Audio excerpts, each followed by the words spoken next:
먼저 읽겠습니다.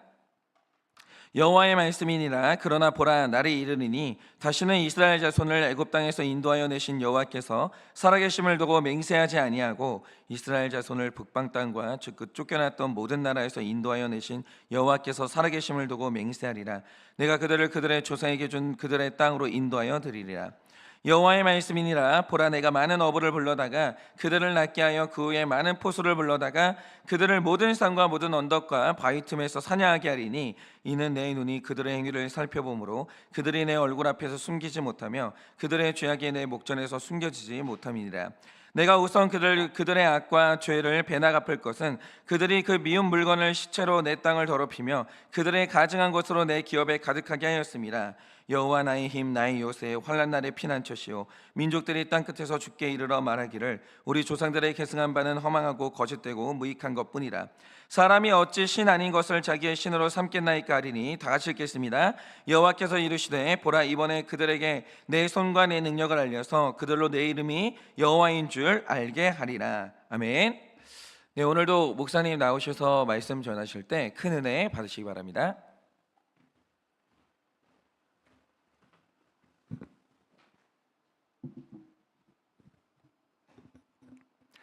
네, 제가 군대에 있을 때 이야기인데요. 제가 군 생활에 썼던 곳은 이제 세 개의 대대가 한 부대에 모여 있었던 그런 곳이었었습니다. 그런데 세 개의 대대 중에 이제 두 개의 대대가 함께 쓰는 막사가 너무 오래되어가지고 사람이 도저히 살 수가 없게 되었었고요. 그래서 제가 자대 배치를 받기 전부터 신축 막사를 이제 짓고 있던 그런 상황이었었습니다. 근데 제가 있던 대대는 그 막사는 이제 시설이 아직 괜찮은 편이어가지고 제가 전역하는 날까지 이제 문제가 없었지만 다른 대대 병사들은 이제 군생활 내내 고생이 많았었습니다. 제가 군종병이다 보니까 다른 대대 병사들하고도 자주 소통하고 또 지금의 상황은 또 어떤지 그런 이야기를 들을 기회가 많았었는데요. 이야기를 들어보니 정말 안쓰러워지는 그런 일들이 참 많았었습니다. 이게 무슨 말이냐면요.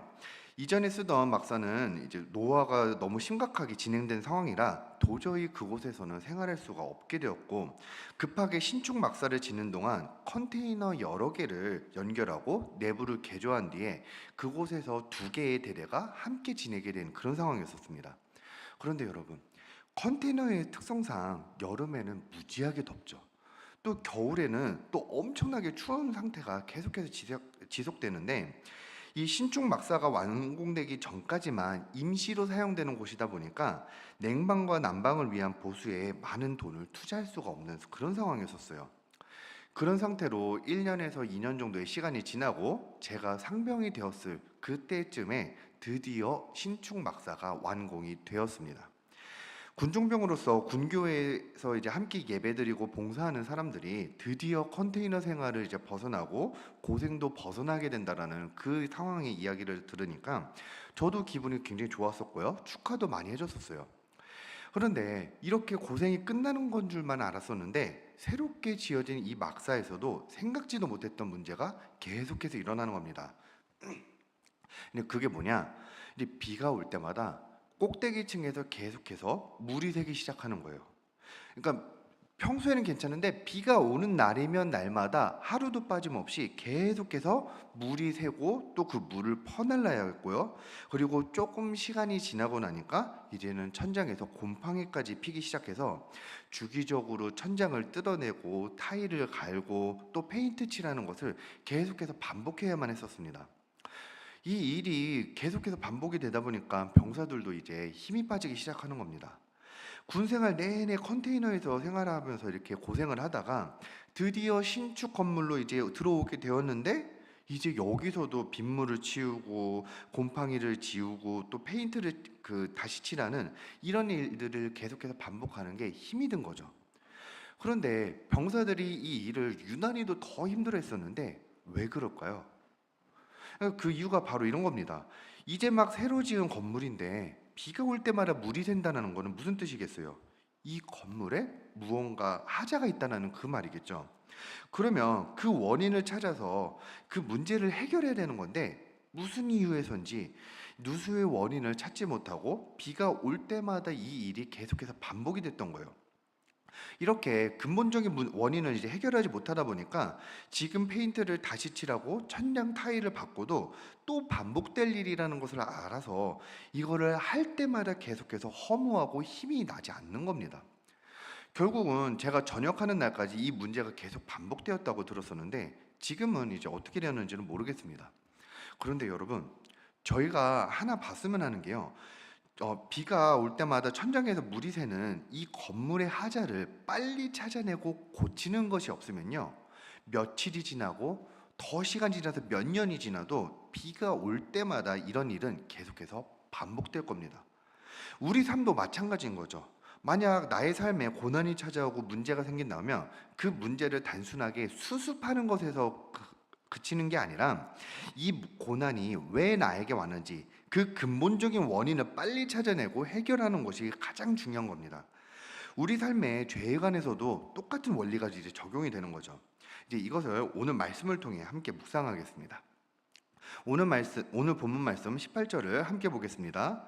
내가 우선 그들의 악과 죄를 배나 갚을 것은 그들이 그 미운 물건의 시체로 내 땅을 더럽히며 그들의 가증한 것으로 내 기업에 가득하게 하였음이라. 먼저 이 본문 말씀에서 더럽히다라고 번역된 이 단어의 원어는 할랄이라는 단어로 모욕하다라는 뜻입니다. 그리고 가득하게 하다라는 뜻으로 번역된 이 단어의 원어는 말레라는 단어로 채우다, 충만하다라는 뜻입니다. 그러니까 하나님이 이스라엘 백성을 위해 인도하신 그 땅에 우상 숭배로 하나님을 모욕하는 것이 가득했다는 그런 말인데요. 나라를 빼앗기고 정체성을 잃어버리는 그 고난의 시기가 이제 곧 임박하는데 이 고난이 왜 왔느냐? 그 고난의 근본적인 원인이 뭐냐? 그러면 그 원인과 그 근본적인 이유가 바로 이거라는 거죠. 이 원인이 바로 우상 숭배의 죄 때문이라고 인정하고 죄를 끊어내려는 것이 이게 바로 핵심인 겁니다. 하지만 하나님을 모욕하는 그 가증한 것들을 끊어내지 않고 이 땅이 가득한데 이 근본적인 죄가 끊어지지 않고는 그 어떤 것도 이제 해결되지가 않는 겁니다. 그런데 이 원리는요, 우리 삶에도 똑같이 적용될 수가 있는 겁니다. 우리 삶이 변하려면 내가 가지고 있는 이 근본적인 이 죄를 끊어내는 적용이 필요한 겁니다. 그런데 여러분, 우리가 잘 생각해 보면요, 우리가 짓는 모든 죄의 원인은 사실은 우리가 가지고 있는 욕심 때문이에요. 내 체면을 지키려는 그 욕심 때문에 거짓말을 하기도 하고요. 나의 돈 욕심 때문에 도박에 빠지기도 하고요. 내 삶의 만족을 위한 욕심 때문에 하나님보다 더 의지할 만한 그것을 찾으려고도 합니다. 이렇게 내 삶의 중심이 되고 의지해야 되는 그 대상을 하나님이 아니라 내 욕심을 채워줄 것 같은 그 대상들로 대체해버리는 것, 대신하려는 것, 이것들이 바로 우리들의 우상인 겁니다. 하나님이 아니라 돈을 의지하고 내 체면을 의지하고 내 삶의 만족을 위한 것들이 바로 나의 우상이라는 거예요. 그래서 우리 삶에 고난이 찾아오는 그 근본적인 이유는요, 사실은 계속해서 우상을 만들어내고 의지하고 있는 내 욕심이라는 죄인 겁니다. 이렇게 내 욕심으로 우상을 내 삶에 가득하게 채웠는데 오늘 하나님께서 이 욕심으로 인한 우상들을 모두 끊어내라고 말씀하시는 겁니다. 여러분들이 가지고 있는 우상들은 무엇이 있나요? 여러분이 하나님보다 더 사랑하는 우상들은 무엇이 있나요? 여러분들의 욕심으로 인해서 자꾸만 내 삶에 하나님보다 더 의지하고 더 집착하게 되는 그런 우상들은 무엇이 있나요? 내 삶의 고난도 나의 욕심이 바로 그 근본적인 원인인 겁니다. 여러분이 가지고 있는 그 욕심, 그 죄악들을 끊어내고 또 찾아내시길 바랍니다. 이렇게 내 욕심을 내려놓는 적용이 없이는 이 고난이 끝날 수도 없는 건데요.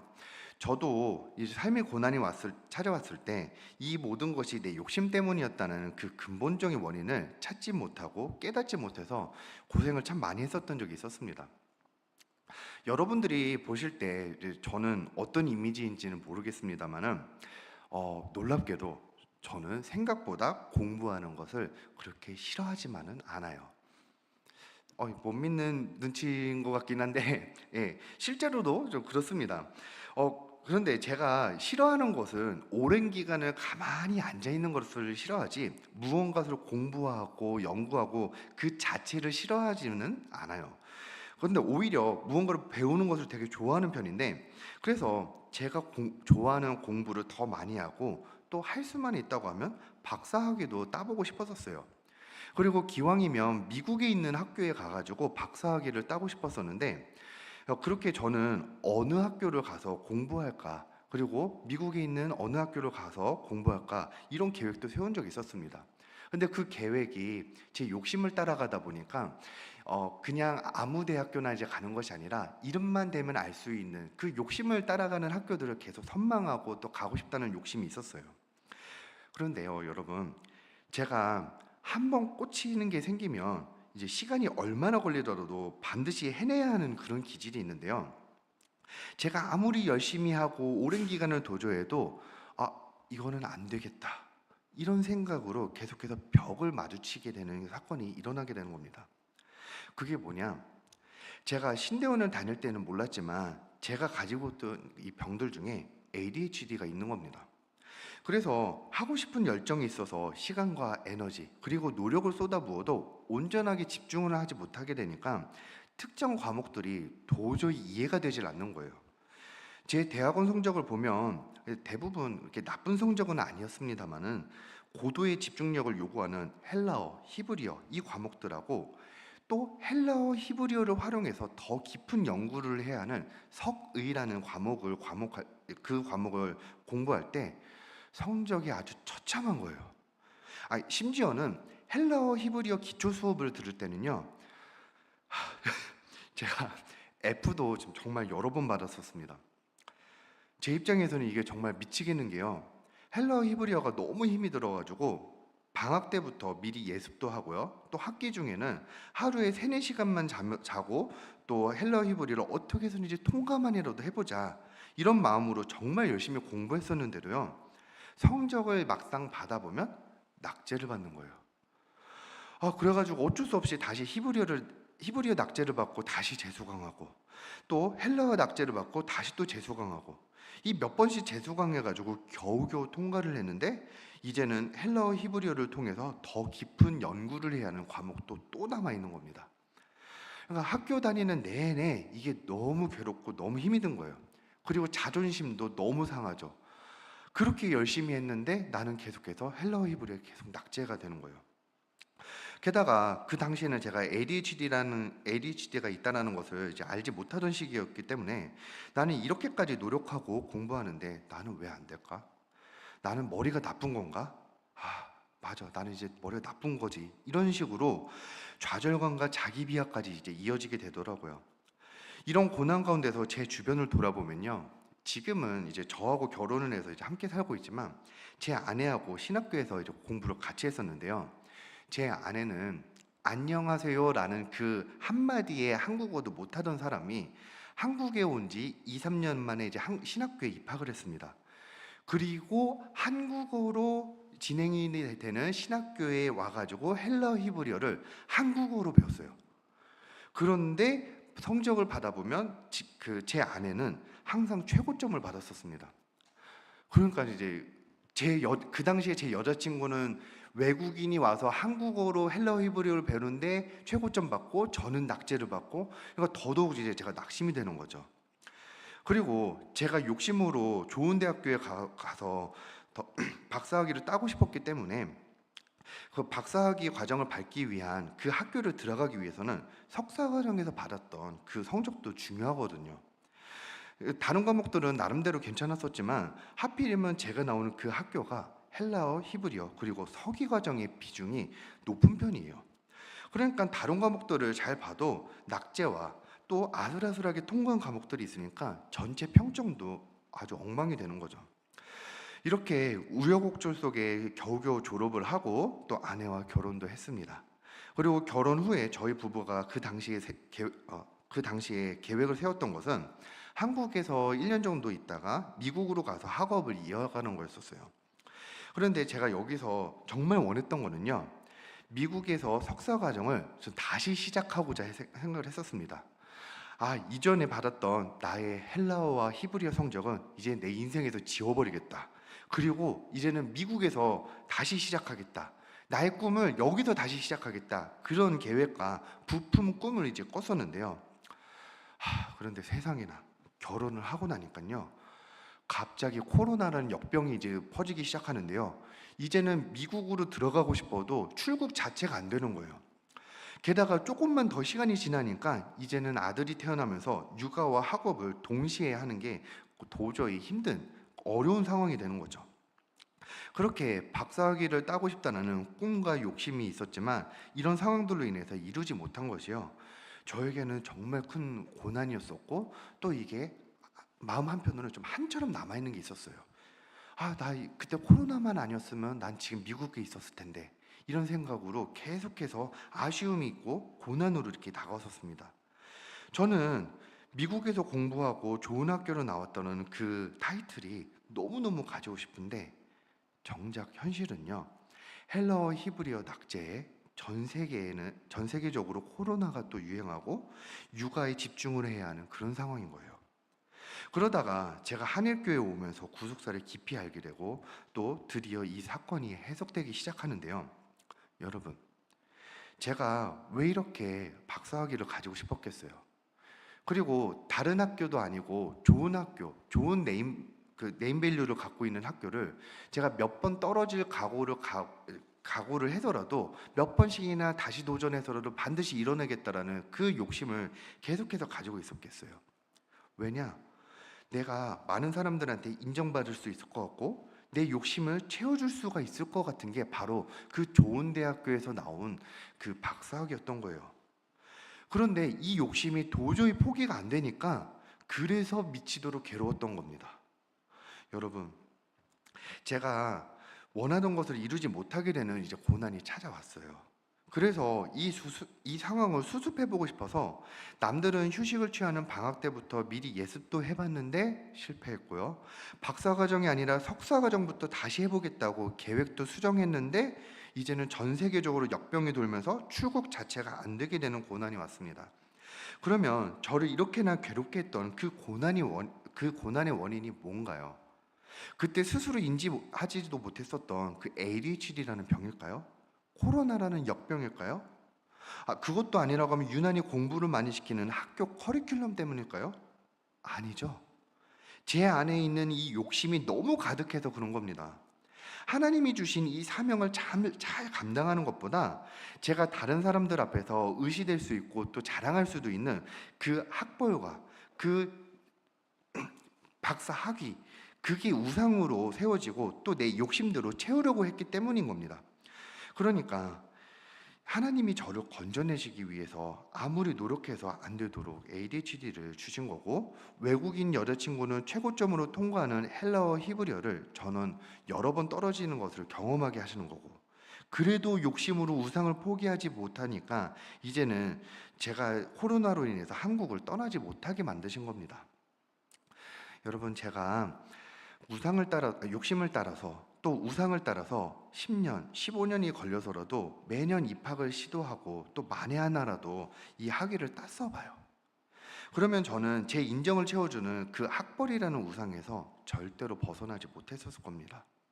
그리고 하나님은 제 안에 있는 이 우상을 끊어내기 위해서 고난을 선물로 주신 겁니다. 그런데 하나님의 은혜로 이 욕심을 포기하게 되니까 정말 신기한 게요, 나에게 일어났던 이 실패들이 해석이 되기 시작하는 겁니다. 내 계획이 실패한 덕분에 구속사의 말씀을 만나게 됐고, 그래서 조금씩 중독과 불안에서 자유해지고 있으니까 이제는 더 이상의 학위를 취득하지 않아도 지금 내 삶이 너무 감사하게 되더라고요. 제 욕심으로 우상을 세우는 그 근본이 끊어지기 전까지는 이 고난이 끊어지지 않았는데, 우상을 포기하고 나니까 이제는 자유해지기 시작한 겁니다. 여러분, 우리가 겪게 되는 그 고난의 원인을 찾으시길 바랍니다. 우리에게 이 고난이 찾아온 그 근본적인 이유가 나의 욕심과 나의 우상들 때문이라고 그걸 깨닫으시기 바랍니다. 이렇게 나의 문제와 고난의 원인이 되는 욕심과 우상들을 찾아내어 끊어내시는 삶을 이루시길 주님의 이름으로 축복합니다. 기도하고 축도함으로 예배를 마칩니다.